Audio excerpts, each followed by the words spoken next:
నేను తెలుగు చెప్తాను సరేనా? మాతృభాష మాతృభాష ఏంటిది? తెలుగు. తెలుగు మ్యామ్. ఏంటి తెలుసా ఎవరికైనా? తెలుగు. తెలుగు మాతృభాష తెలుగు. మనకు తెలుగు చదవాలన్నా రాయాలన్నా మనకి ఏం రావాలి? ఫస్ట్ ఏం రావాలి మనకు? అక్షరాలు. అక్షరాలు. అక్షరాలు అంటే ఎన్ని ఉన్నాయి అక్షరాలు తెలుసా? తెలుగులో వర్ణమాల. వర్ణమాల. వర్ణమాల మొత్తం ఎన్ని ఉంటాయి తెలుసా? 56. ఎన్ని ఉంటాయి? వర్ణమాల ఎన్ని రకాలుగా విభజిస్తారు తెలుసా? 3 రకాలుగా విభజిస్తారు.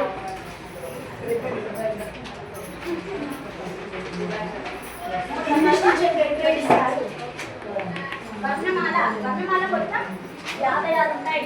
మొత్తం వర్ణమాలగా ఏంటిది? వర్ణమనగా రంగు లేదా అక్షరము, మాల అనగా వరుస క్రమము. మనం కొన్ని అక్షరాలను వెనక తీసుకొని ఒక వరుస క్రమంలో రాసినట్టయితే అది ఏమవుతుంది? ఏమవుతుంది? పదమాల. దానినే వరుస క్రమం అంటారు. వర్ణమాల 3 రకాలుగా విభజిస్తారు. ఎన్ని రకాలు విభజిస్తారమ్మా? 3. ఎన్ని రకాలు? 3. ఏమేమిటివి? ఫస్ట్ వన్ అచ్చులు, సెకండ్ వన్ హల్లులు, థర్డ్ వన్ ఉభయ అక్షరాలు.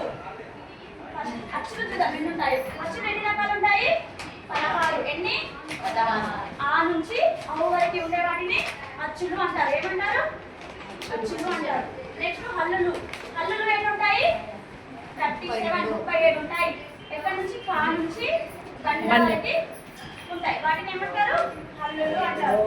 నెక్స్ట్ ఉభయ అక్షరాలు. ఉభయ అక్షరాలు ఎన్ని ఉంటాయమ్మా? 3. ఎన్ని ఉంటాయి? 3. ఏమేంటి? అరసున్న, సున్నా, విసర్గ. 3 ఉంటాయి. సో